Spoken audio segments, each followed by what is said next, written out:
Irmãos, irmãs, graça e paz. Vamos abrir a nossa Bíblia em Números, capítulo de número 9. Um texto interessante, mostra como Deus guiou o seu povo no deserto e como pode nos guiar também. Números, capítulo de número 9, nós vamos ler a partir do versículo 15. Números, capítulo 9, vamos ler a partir do versículo 15. Diz assim, a palavra do Senhor em Números 9, a partir do 15. No dia em que o tabernáculo foi levantado, a nuvem o cobriu, isto é, a própria tenda do testemunho, e havia algo parecido com fogo sobre o tabernáculo, desde a tarde até a manhã seguinte. E acontecia sempre assim, a nuvem o cobria, e de noite havia algo parecido com fogo. Sempre que a nuvem se levantava de cima da tenda, os israelitas partiam. E no lugar em que a nuvem parava, os israelitas acampavam. Os israelitas partiam ou acampavam quando o Senhor ordenava, permanecendo acampados durante todos os dias em que a nuvem parava sobre o tabernáculo. Quando a nuvem ficava sobre o tabernáculo muitos dias, os israelitas obedeciam à ordem do Senhor e não partiam. Às vezes, a nuvem ficava poucos dias sobre o tabernáculo. Então, conforme a ordem do Senhor, permaneciam acampados e partiam quando o Senhor ordenava. Outras vezes, a nuvem ficava desde a tarde até a manhã seguinte, e quando a nuvem se elevava de manhã, eles partiam. De dia ou de noite, quando a nuvem se elevava, eles partiam. Se a nuvem ficasse sobre o tabernáculo por 2 dias, ou por 1 mês, ou ainda por mais tempo, os israelitas permaneciam acampados enquanto ela estivesse sobre ele e não partiam, mas quando ela se elevava, eles partiam. Acampavam ou partiam quando o Senhor ordenava. Cumpriam a ordem do Senhor que ele lhes tinha dado por meio de Moisés.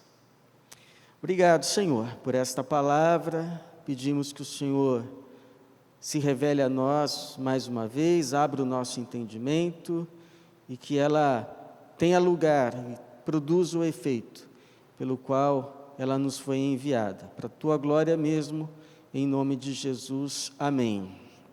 E que guia a nossa vida? Quais são os critérios que nós temos para tomar as nossas decisões, para saber se a gente fica, se a gente vai? Quais são os critérios que pesam quando a gente precisa dar um passo na nossa vida? Tem gente que tem como critério o coração. O que o coração sente, a pessoa faz. Eu sinto que Deus está me encaminhando por aqui. Aí vai. Não, agora eu sinto que é para eu ir para esse lado. Não sei se você é guiado, é guiada pelo seu coração, mas Jeremias 17:9 já avisou: o coração é enganoso, incurável, mais que todas as coisas, quem pode conhecê-lo? Cuidado para não ser enganado, enganada pelo seu coração, porque o nosso coração se engana bastante.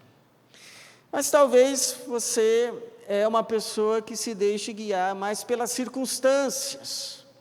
O vento bate de um lado, você entende, bom, acho que é por aqui, é um sinal do Senhor. O vento está a favor, mas se o vento muda, bom, então não é mais por aqui, é por lá. Ou seja, uma pessoa guiada pelas circunstâncias da vida, mais ou menos como diz aquela música secular: deixa a vida me levar, vida leva eu. Cuidado, vai saber onde o vento vai te levar. Então, nem sempre a gente tem que ser guiado pelo caminho mais fácil, para onde o vento está soprando, às vezes está nos levando para um abismo. Outras pessoas dizem assim, não, eu sou guiado pela razão, sou uma pessoa racional, não sou guiado pelo coração, nem por circunstâncias, o que guia a minha vida é a razão.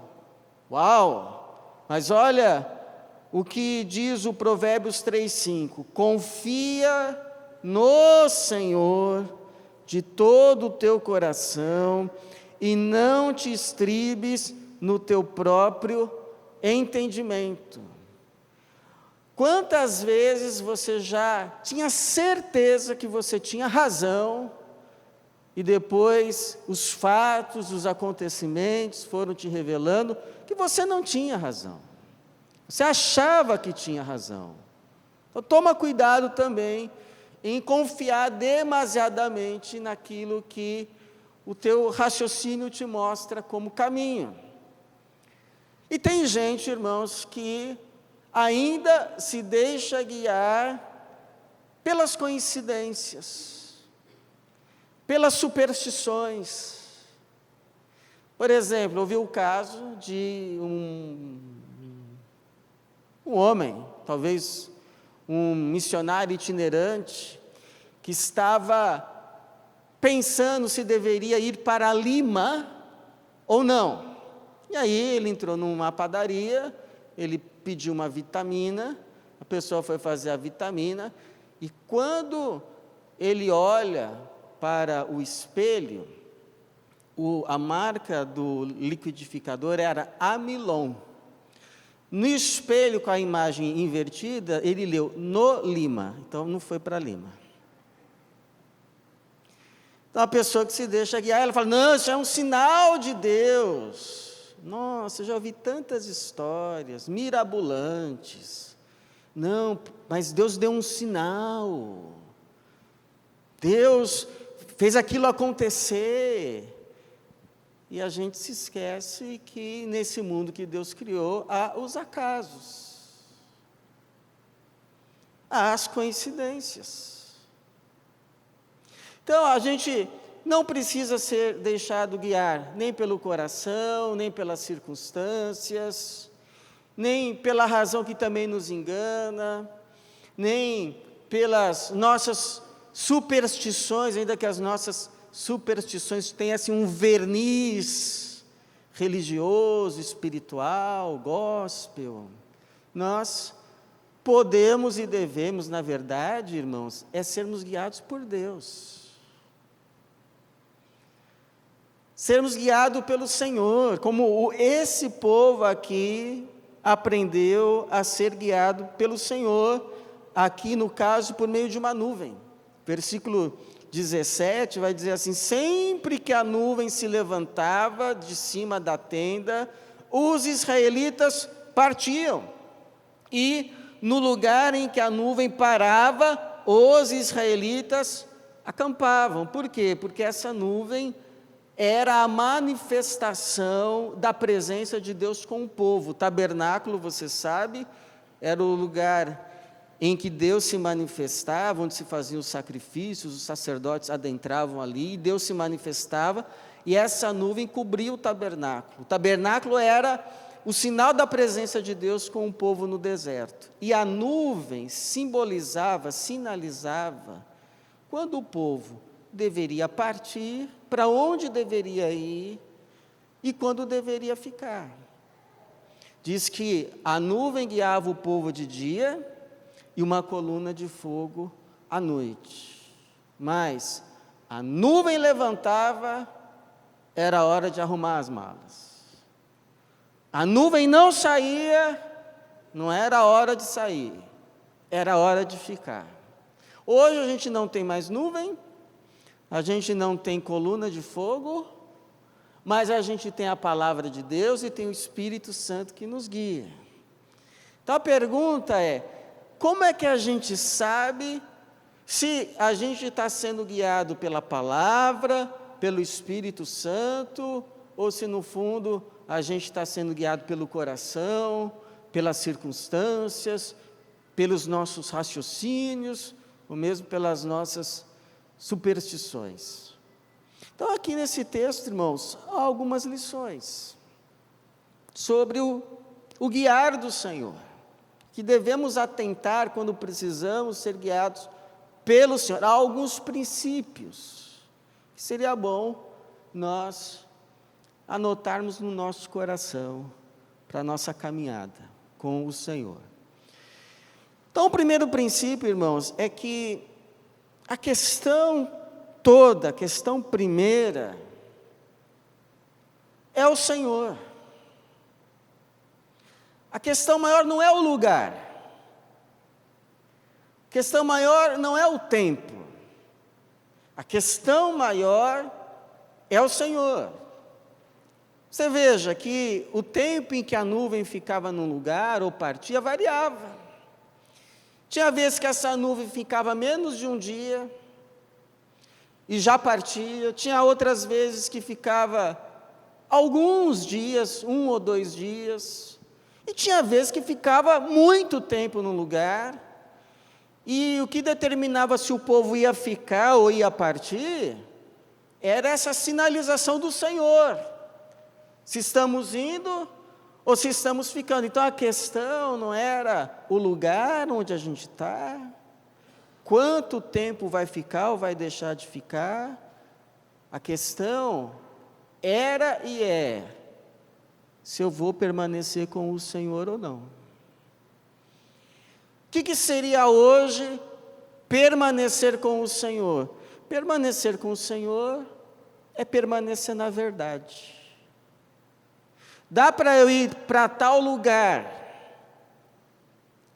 e continuar na verdade, ou para eu chegar lá eu vou ter que mentir?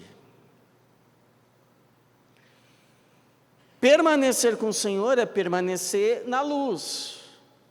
Tem como eu chegar lá andando na luz, ou eu vou ter que andar pelo caminho das trevas e depois eu ficar me escondendo?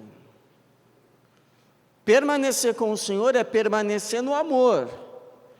Eu quero ir para tal lugar, eu quero chegar em tal lugar, porque eu estou pensando no bem maior de todos, ou é só por causa dos meus interesses pessoais, as minhas ambições, muitas vezes egoístas?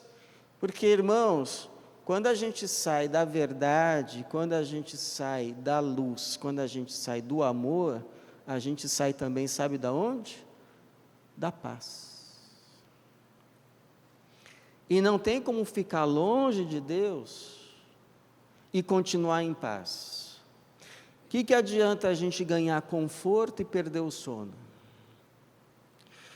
Ganhar o mundo e perder o quê? A alma.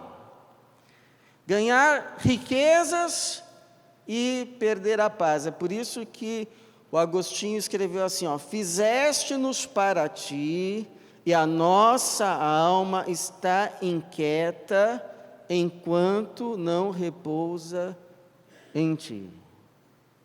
Então, quando você tiver que tomar uma decisão, você faz aquela oração que Moisés fez: Senhor, só nos manda se o Senhor for conosco. Se o Senhor não está indo, nos deixa aqui. Porque a questão é o Senhor.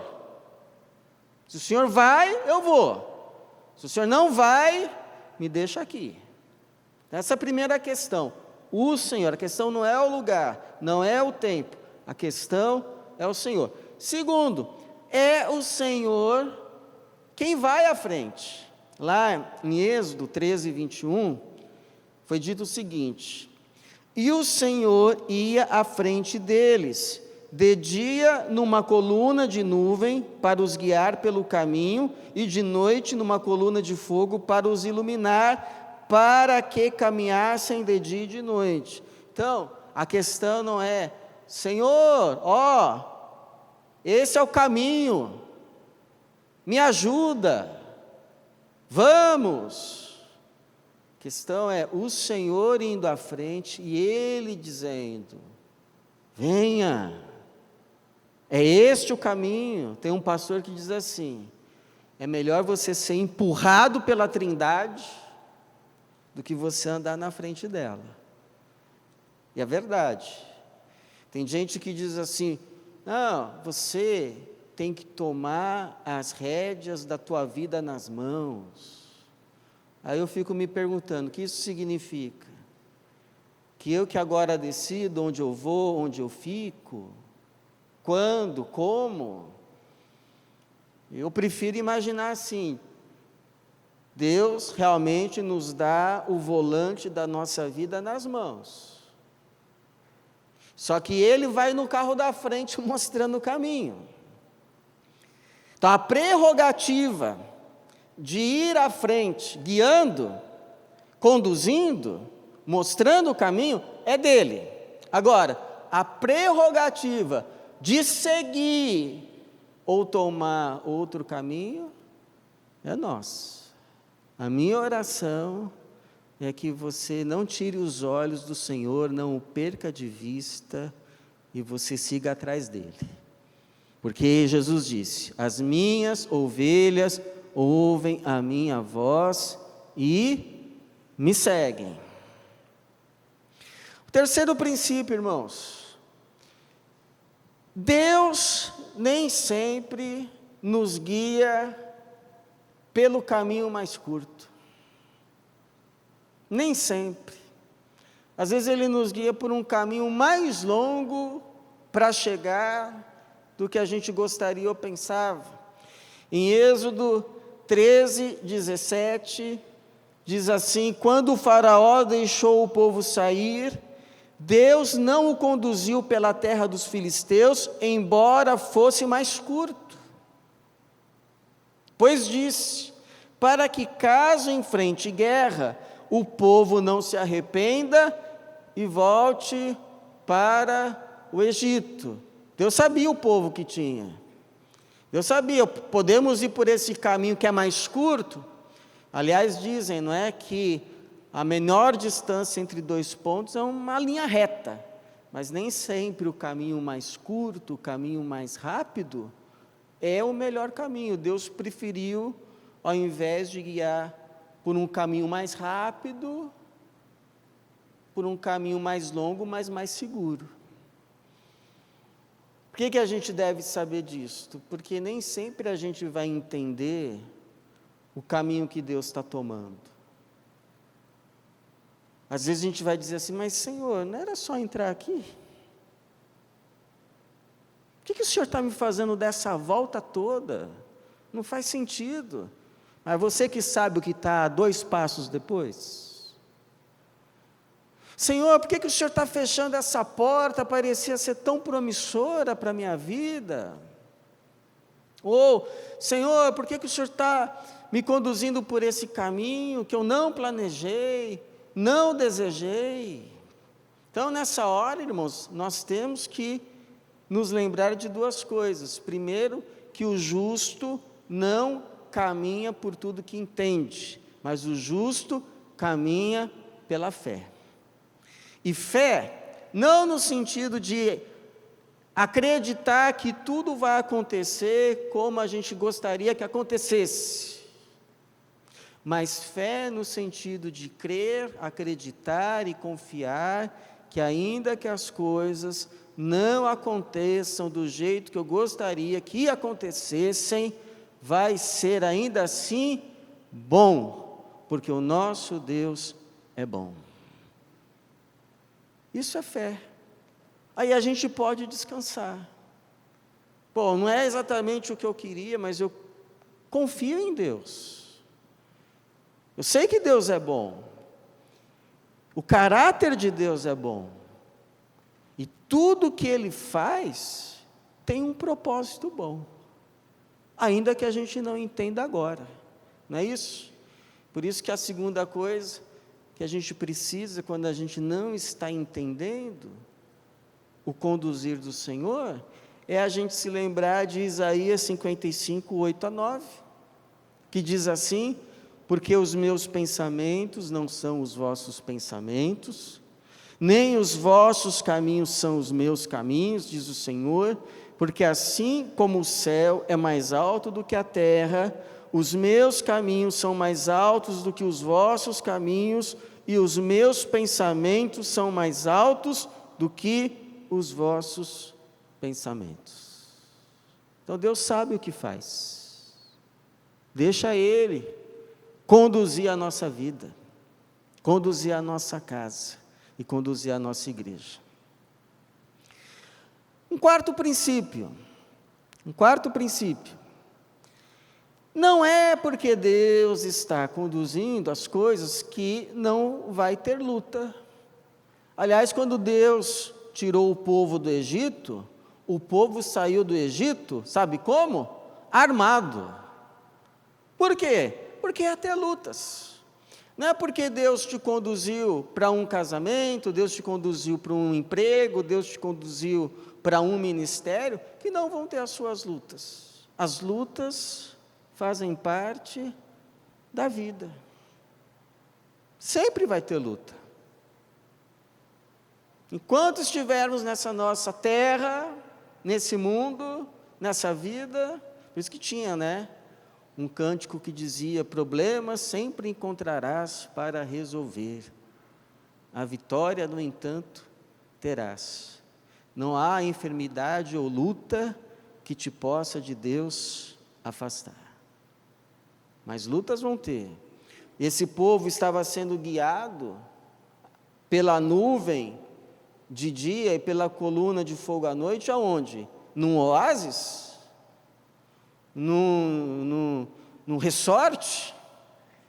Onde que o povo estava sendo guiado? No deserto. Num deserto. Olha, te faço uma sugestão. Nunca critique esse povo, viu?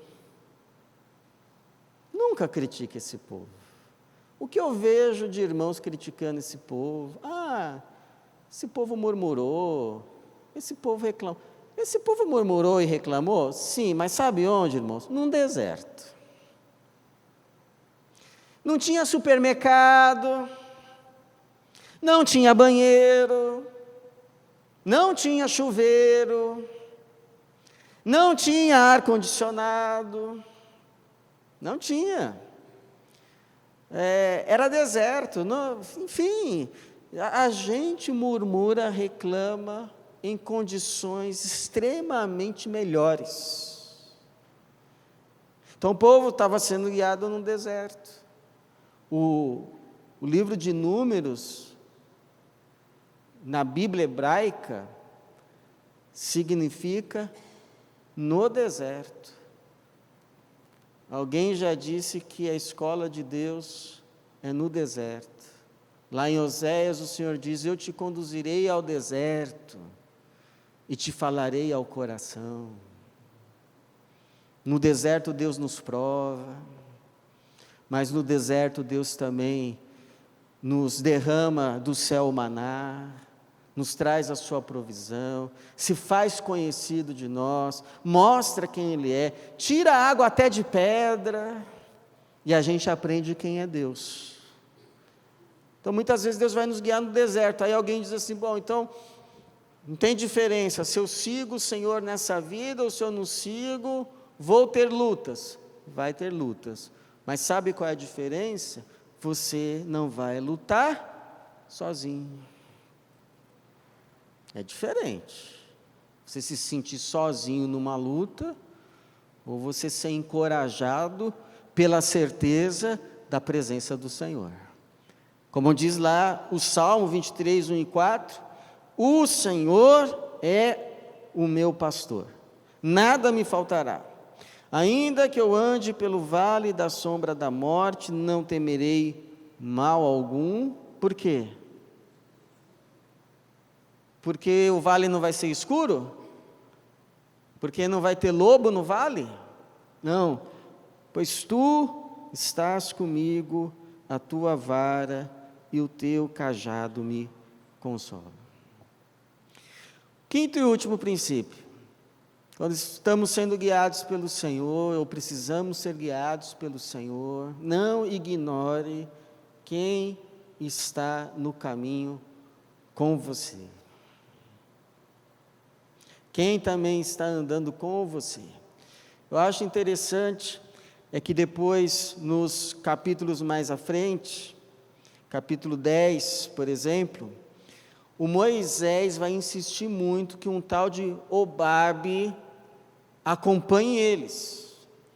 E o Moisés diz assim: olha, venha conosco, porque o Senhor falou que vai fazer bem ao povo dele, e o bem que o Senhor fizer ao povo dele, vai fazer a você também, então venha conosco.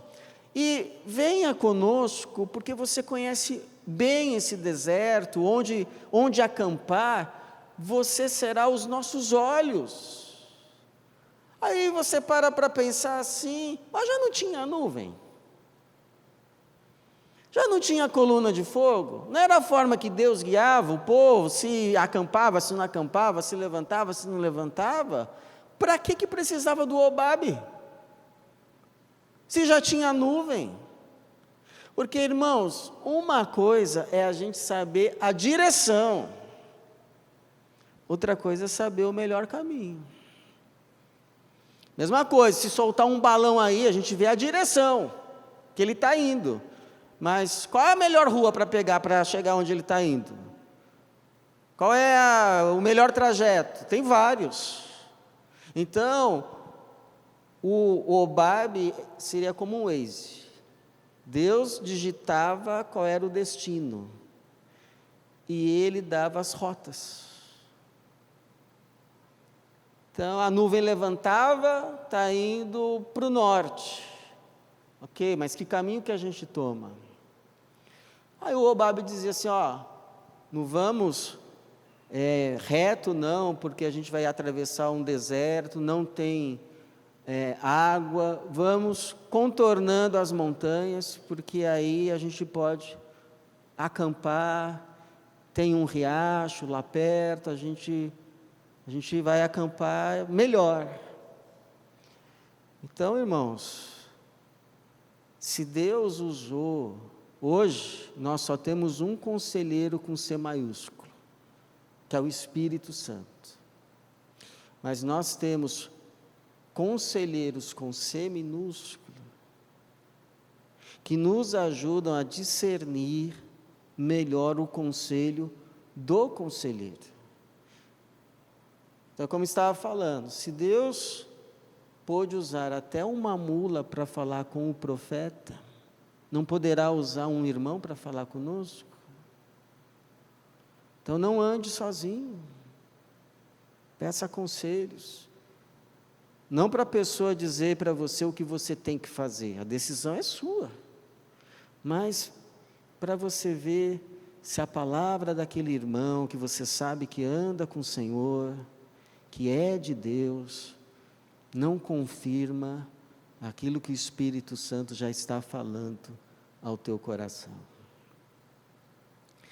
Porque Provérbios 11:14 diz assim: na multidão de conselheiros se estabelecem os planos. Dizem que a ovelha enxerga muito mal, enxerga só uma curta distância. Guardadas as proporções, nós também somos assim.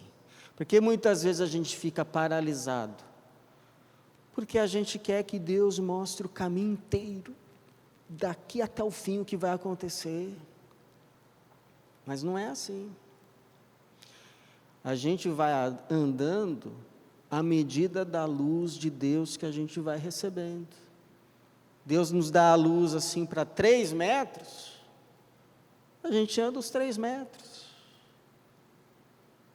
e aí depois dos 3 metros, Deus dá a luz para mais 2 metros, e a gente anda mais 2 metros, e depois Deus dá luz para 10 metros, então a gente anda 10 metros, a gente vai andando à medida da luz que a gente vai recebendo, então a gente vai confiando e andando e confiando, se deixando ser guiados por Deus, até que sabe o que acontece uma hora? A gente olha para trás e o deserto passou, porque o Senhor nos guiou, ainda que Ele nos guie às vezes pelos vales da sombra da morte, Ele está nos guiando para os pastos verdejantes, para as águas tranquilas, porque Ele é e só Ele é o nosso bom pastor. Então, a minha oração, irmãos, em nome de Jesus, é que nós como crentes, nós como famílias, nós como igreja de Jesus nesse lugar, sejamos guiados pela luz do Senhor, para o nosso próprio bem e para a glória dele. Amém.